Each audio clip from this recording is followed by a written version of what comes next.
भागवत पुराण दसम स्कंद 51वां अध्याय। कालिया वन का भस्म होना, मुचकुंद की कथा। भागवत पुराण दसम स्कंद 51वां अध्याय। कालिया वन का भस्म होना, मुचकुंद की कथा। श्री सुखदेव जी कहते हैं, प्रिय परीक्षित, जिस समय भगवान श्री कृष्ण मथुरा नगर के मुख्य द्वार से निकले उस समय ऐसा मालूम पड़ा मानो पूर्व दिशा से चंद्रोदय हो रहा हो। उनका श्यामल शरीर अत्यंत ही दर्शनीय था।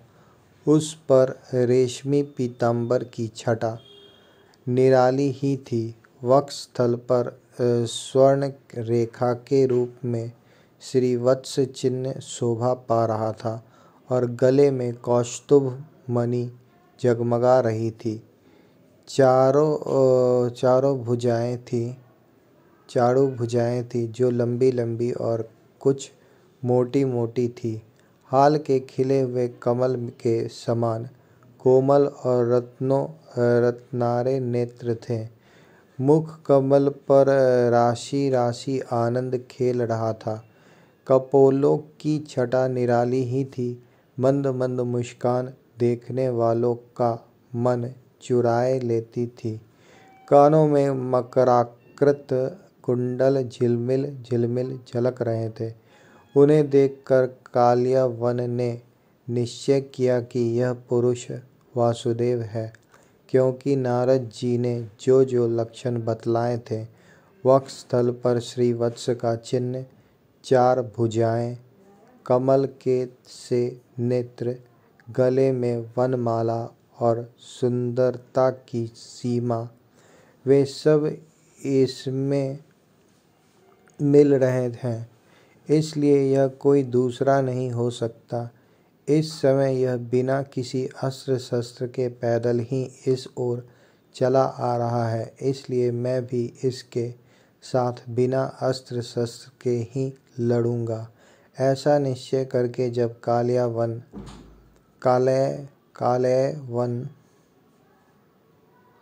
भगवान श्री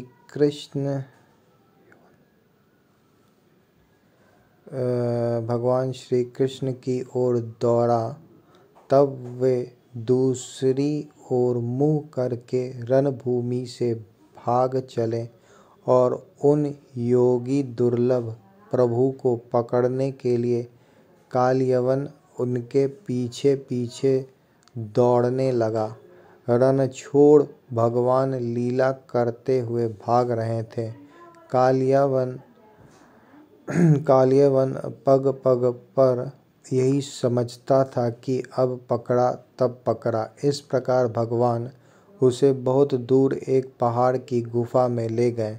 कालियावन पीछे से बार बार आक्षेप करता कि अरे भाई, तुम परम यशस्वी यदुवंश में पैदा हुए हो। तुम्हारा इस प्रकार युद्ध छोड़कर भागना उचित नहीं है। परंतु अभी उसके अशुभ निश्चेष नहीं हुए थे, इसलिए वह भगवान को पाने में समर्थ न हो सका।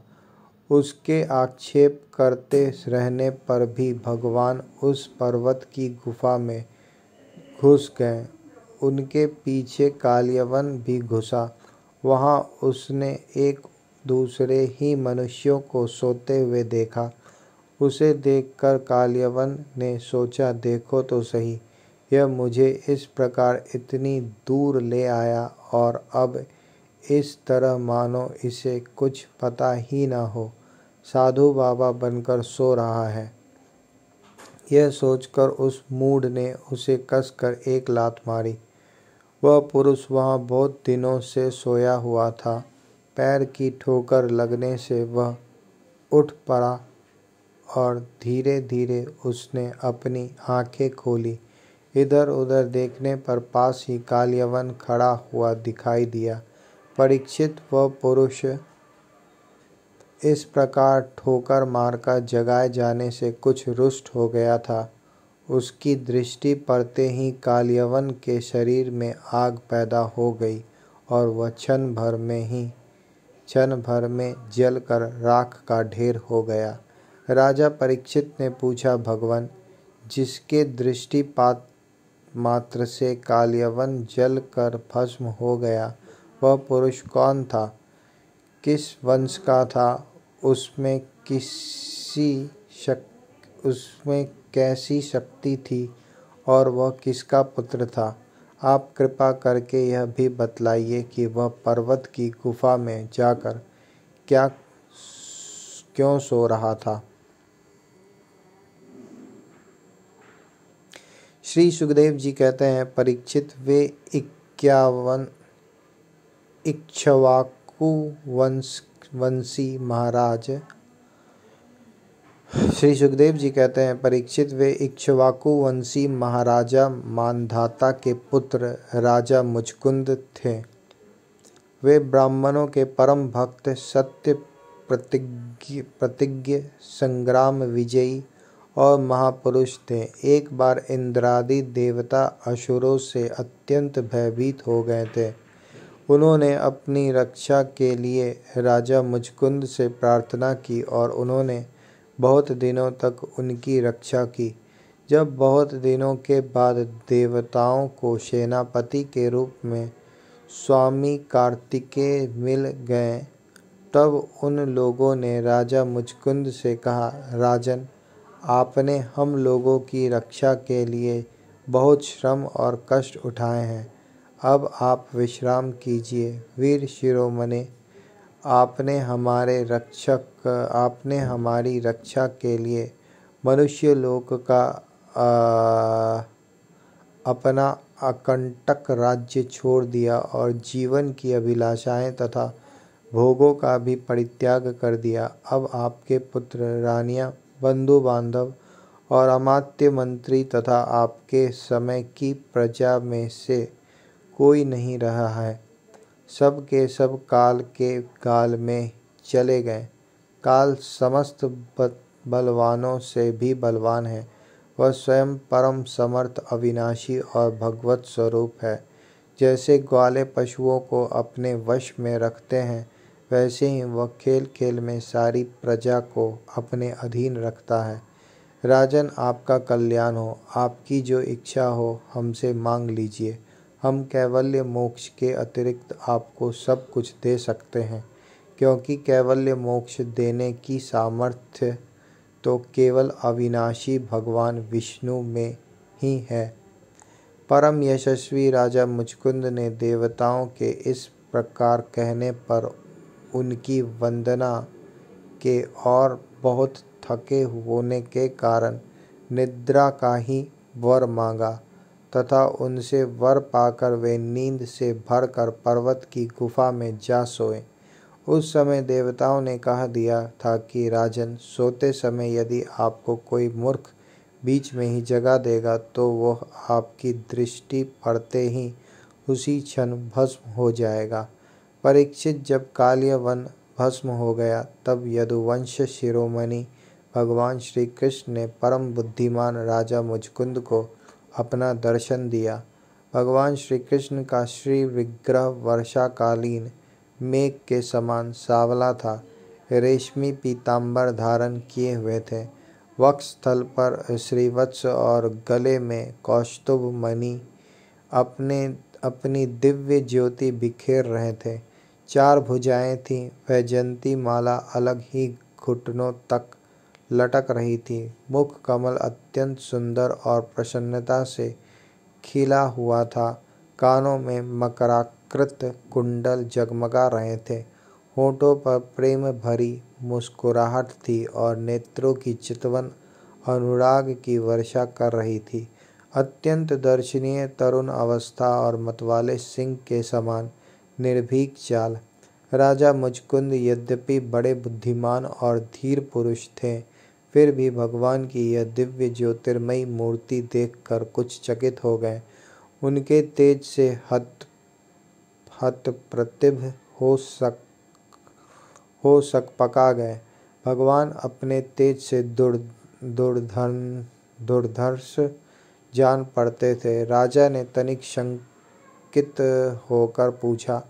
राजा मुचकुंद ने कहा, आप कौन हैं? इस कांटों से भरे हुए घोर जंगल में आप कमल के समान कोमल चरणों से क्यों विचर रहे हैं? और इस पर्वत की गुफा में ही पधारने का क्या प्रयोजन था? क्या आप समस्त तेजस्वियों के मूर्तिमान तेज अथवा भगवान अग्निदेव तो नहीं हैं? क्या आप सूर्य, चंद्रमा, देवराज इंद्र या कोई दूसरे लोकपाल हैं? मैं तो ऐसा समझता हूँ कि आप देवताओं के आराध्य देव ब्रह्मा, विष्णु तथा शंकर, इन तीनों में से पुरुषोत्तम भगवान नारायण ही हैं।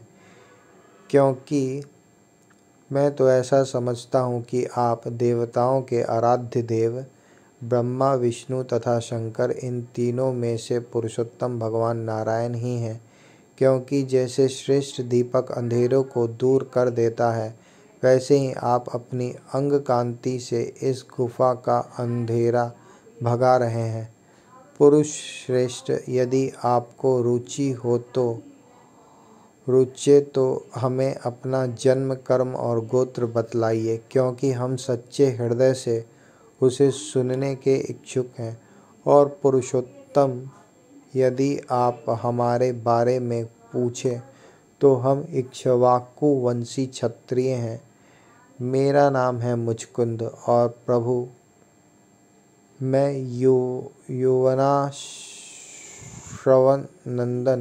युवनाश्व नंदन महाराज मानधाता का पुत्र हूँ। बहुत दिनों तक जागते रहने के कारण मैं थक गया था। निद्रा ने मेरी समस्त इंद्रियों की शक्ति छीन ली थी, उन्हें बेकाम कर दिया था। इसी से मैं इस निर्जन स्थान में निर्द्वंद सो रहा था। अभी अभी किसी ने मुझे जगा दिया। अवश्य उसके पापों ने ही उसे जलाकर भस्म कर दिया है। इसके बाद शत्रुओं के नाश करने वाले परम सुंदर आपने मुझे दर्शन दिया। महाभाग, आप समस्त प्राणियों के माननीय हैं।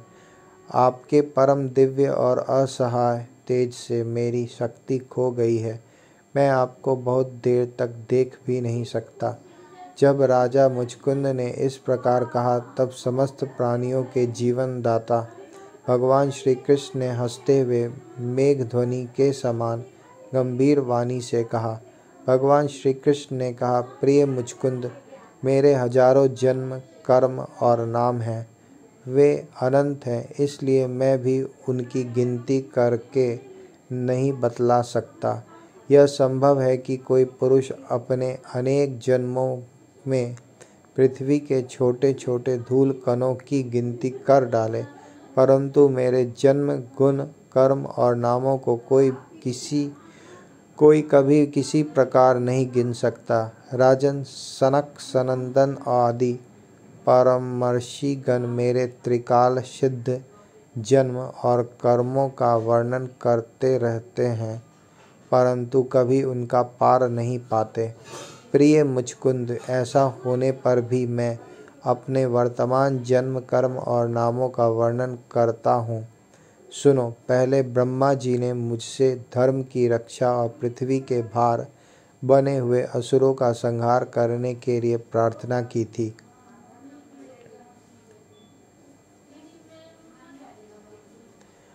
उन्हीं की प्रार्थना से मैंने यदुवंश में वसुदेव जी के यहाँ अवतार ग्रहण किया है।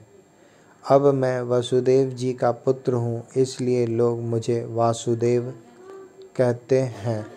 अब तक मैं कालनेमी असुर का, जो कंस के रूप में पैदा हुआ था, तथा प्रलंब आदि अनेकों साधु द्रोही असुरों का संहार कर चुका हूँ।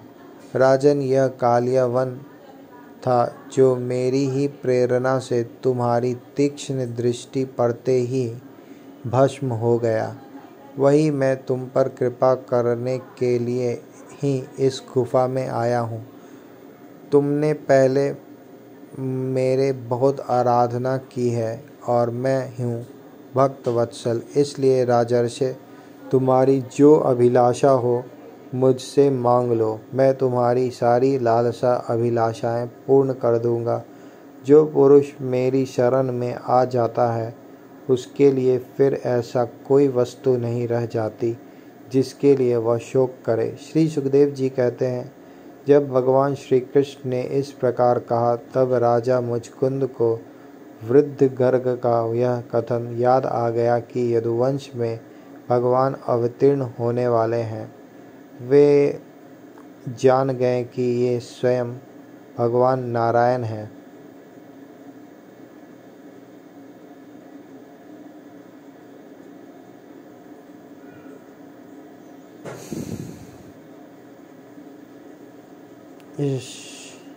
जो पुरुष मेरी शरण में आ जाता है उसके लिए फिर ऐसी कोई वस्तु नहीं रह जाती जिसके लिए वह शोक करे।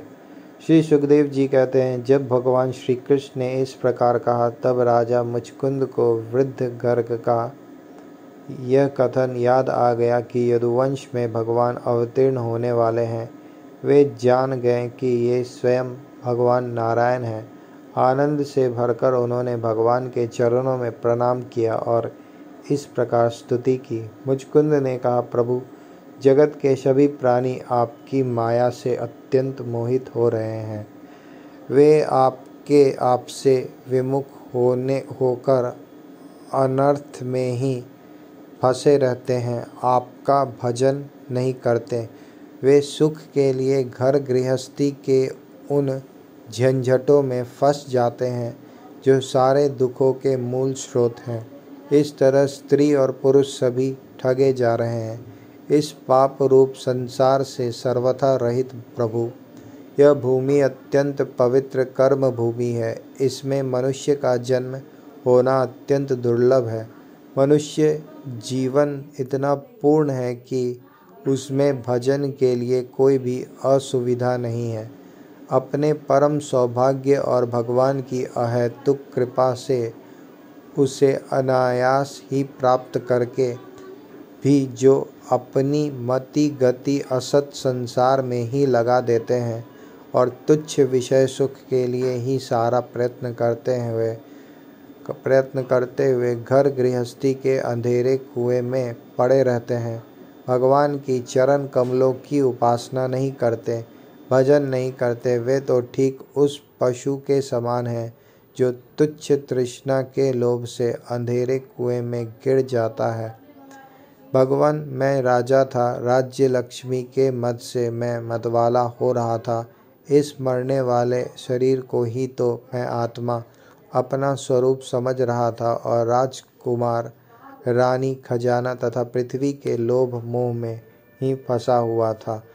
उन वस्तुओं की चिंता दिन रात मेरे गले लगी रहती थी। इस प्रकार मेरे जीवन का यह अमूल्य समय बिल्कुल निष्फल व्यर्थ चला गया। जो शरीर प्रत्यक्ष ही घड़े और भीत के समान मिट्टी का है और दृश्य होने के कारण उन्हीं के समान अपने से अलग भी है, उसी को मैंने अपना स्वरूप मान लिया था और फिर अपने को मान बैठा था नरदेव। इस प्रकार मैंने मदांध होकर आपको तो कुछ समझा ही नहीं। रथ, हाथी, घोड़े और पैदल की चतुरंगिनी सेना तथा सेनापतियों से घिरकर मैं पृथ्वी में इधर उधर घूमता रहता। मुझे यह कहना चाहिए और यह नहीं कहना चाहिए, इस प्रकार विविध कर्तव्य और अकर्तव्यों की चिंता में पढ़कर मनुष्य अपने एकमात्र कर्तव्य भगवत प्राप्ति से विमुख होकर प्रमत्त हो जाता है, असावधान हो जाता है। संसार में बांध रखने वाले विषयों के लिए उसकी लालसा दिन दूनी रात चौगुनी बढ़ती ही जाती है, परंतु जैसे भूख के कारण जीभ लपलपाता हुआ सांप असावधान चूहे को दबोच लेता है, वैसे ही काल रूप से सदा सर्वदा सावधान रहने वाले आप एकाएक उस प्रमादग्रस्त प्राणी पर टूट पड़ते हैं और उसे ले बीतते हैं। जो पहले सोने के रथों पर अथवा बड़े बड़े गजराजों पर चढ़कर चलता था और नरदेव कहलाता था, वही शरीर आपके अबाध काल का ग्रास बनकर बाहर फेंक देने पर, पक्षियों की विष्ठा धरती में गाड़ देने पर, सड़कर कीड़ा और आग में जला देने पर राख का ढेर बन जाता है। प्रभु, जिसने सारी दिशाओं पर विजय प्राप्त कर ली है और जिससे लड़ने वाला संसार में कोई रह नहीं गया है, जो श्रेष्ठ सिंहासन पर बैठता है और बड़े बड़े नरपति जो पहले उसके समान थे और अब जिसके चरणों में सिर झुकाते हैं, वही पुरुष जब विषय सुख भोगने के लिए जो घर गृहस्थी की एक विशेष वस्तु है स्त्रियों के पास जाता है, तब उनके हाथ का खिलौना उनका पालतू पशु बन जाता है। बहुत से लोग विषय भोग छोड़कर पुनः राज्यादि भोग मिलने की इच्छा से ही दान पुण्य करते हैं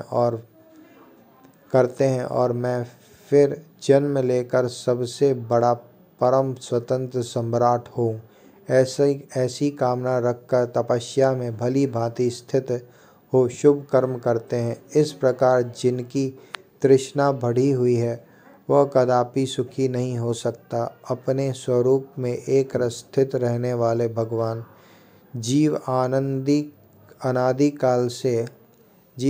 काल से जन्म मृत्यु रूप संसार के चक्कर में भटक रहा है। जब उस चक्कर से छूटने का समय आता है तब उसे सत्संग प्राप्त होता है। यह निश्चय है कि जिस क्षण सत्संग प्राप्त होता है उसी क्षण संतों के आश्रय कार्य कारण रूप जगत के एकमात्र स्वामी आप में जीव की बुद्धि अत्यंत दृढ़ता से लग जाती है। भगवान, मैं तो ऐसा समझता हूँ कि आपने मेरे ऊपर परम अनुग्रह की वर्षा की, क्योंकि बिना किसी परिश्रम के अनायास ही मेरे राज्य का बंधन टूट गया।